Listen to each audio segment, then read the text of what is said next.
हम जब भी किसी सफल इंसान को देखते हैं तो उसी की तरह खुद को भी सफल बनाना चाहते हैं, लेकिन कई बार बहुत कोशिश करने के बावजूद भी हम फेल होते ही जाते हैं और सफलता पाने का कोई भी रास्ता हमें समझ नहीं आता। सफल होने के लिए हमें ये जानना सबसे ज्यादा जरूरी है कि what is the secret of success. हर किसी की सफलता का सीक्रेट अलग होता है और किसी की द स्टोरी ऑफ सक्सेस भी अलग होती है, लेकिन फिर भी आज हम आपको इस वीडियो के जरिए ये बताने की कोशिश करेंगे कि सफल होने का सीक्रेट क्या है।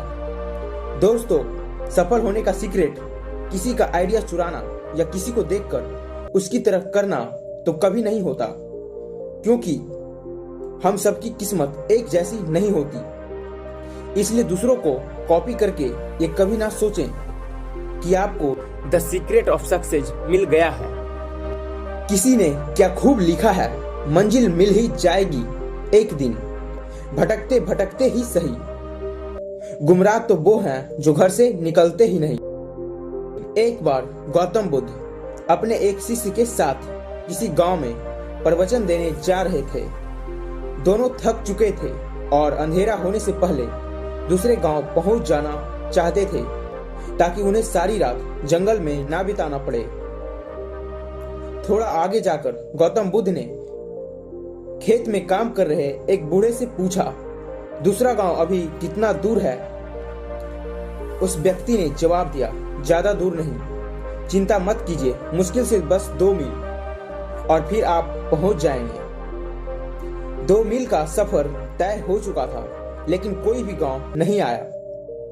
वे दोनों और ज्यादा थक गए थे। थोड़ा चलने के बाद उन्हें एक बूढ़ी औरत मिली, जिससे बुद्ध ने पूछा, पास वाला गांव यहाँ से कितनी दूर है? वो औरत बोली, ज्यादा दूर नहीं, बस 2 मील और आप लगभग पहुंचने ही वाले हैं। गौतम बुद्ध मुस्कुराए और बूढ़ी औरत भी मुस्कुराई। उनका शिष्य सोच रहा था कि इसमें मुस्कुराने की आखिर क्या बात है। वे दोनों 2 मील फिर चले, लेकिन अब भी कोई गांव नहीं आया। बुद्ध ने फिर भी एक व्यक्ति से वही प्रश्न पूछा और हर बार की तरह वही जवाब मिला जो बाकी सब दे रहे थे। और फिर गौतम बुद्ध मुस्कुराए। ये सब देखकर उस शिष्य को गुस्सा आ गया और वह बोला, मैं अब और आगे नहीं चलने वाला हूँ, मैं थक गया हूँ। ऐसा लग रहा है कि हम 2 मील का सफर कभी तय ही नहीं कर पाएंगे। जिससे भी रास्ता पूछो वो 2 मील बोलकर मुस्कुरा देता है। आप मुझे बस इतना बताएं कि आप मुस्कुरा क्यों रहे थे? 2 मील रास्ता बताने के बाद आप भी मुस्कुरा रहे थे, और वो भी। इसकी क्या वजह है? क्या वो लोग मुझसे झूठ बोल रहे थे? गौतम बुद्ध ने कहा, हमारा मन एक ही है, बस थोड़ा दूर और फिर मंजिल आपके सामने होगी। ऐसा सुनकर मैं मुस्कुराया, वो भी मुस्कुरा दिए।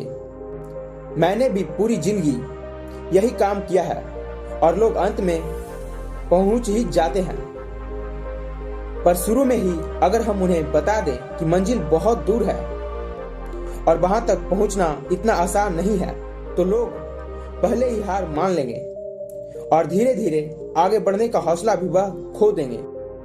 लेकिन बस थोड़ा दूर और कहते हुए 200 मील का सफर भी कब पार हो जाएगा हमें ये तक पता नहीं चलेगा। बस थोड़ा दूर और, यही है सफलता का मूल मंत्र। जो लोग ये बात समझ जाते हैं वो धीरे धीरे ही सही, लेकिन अपनी मंजिल की तरफ बढ़ते रहते हैं, और एक दिन ऐसा आता है कि उनकी मंजिल उनके कदमों में होती है। सफलता अक्सर हमें बहुत दूर लगती है, क्योंकि सफलता मिलना एक सपने की तरह होता है जिसकी उम्मीद बहुत दूर होती है। हमें बस इतना करना है कि खुद को पॉजिटिव रखकर उस सपने की तरफ बढ़ते जाना है। बेशक शुरुआत में आपको कोई रिजल्ट ना मिले तो उससे परेशान ना होना है। बस खुद को इतना कहना है कि बस थोड़ा दूर और। किसी भी नए काम या नया चीज को शुरू करते ही हम सफल नहीं हो जाते। कुछ लोग इस मामले में किस्मत वाले होते हैं जिनके हर काम सही होते हैं, लेकिन हर किसी के साथ ऐसा नहीं होता। आप जब भी किसी नए काम की शुरुआत करें तो अपने आप को फेलुअर्स के लिए हमेशा तैयार रखें, और जब भी फेलुअर्स आए तो उनकी वजह से खुद को कभी भी रोके नहीं। अपनी मेहनत और लगन से अपने आप को आगे बढ़ाते जाएं, क्योंकि एक ही जगह रुके रहने से कहीं ज्यादा बेहतर है लगातार धीरे धीरे आगे की ओर चलते रहना। रुके हुए लोग कभी भी अपनी मंजिल तक नहीं पहुंच पाते हैं, लेकिन जो लगातार कोशिश करते रहते हैं वो अपनी मंजिल पर एक दिन जरूर पहुंच जाते हैं। इसलिए जब भी किसी काम को लेकर आपका हौसला कम होने लगे तो बस खुद से इतना कहें कि बस थोड़ा दूर और मंजिल आपके सामने होगी। अगर आपको आपका सवाल का जवाब मिल गया हो तो इस वीडियो की लाइक का एम रखते हैं 200, वो तो शायद आप कर ही दोगे।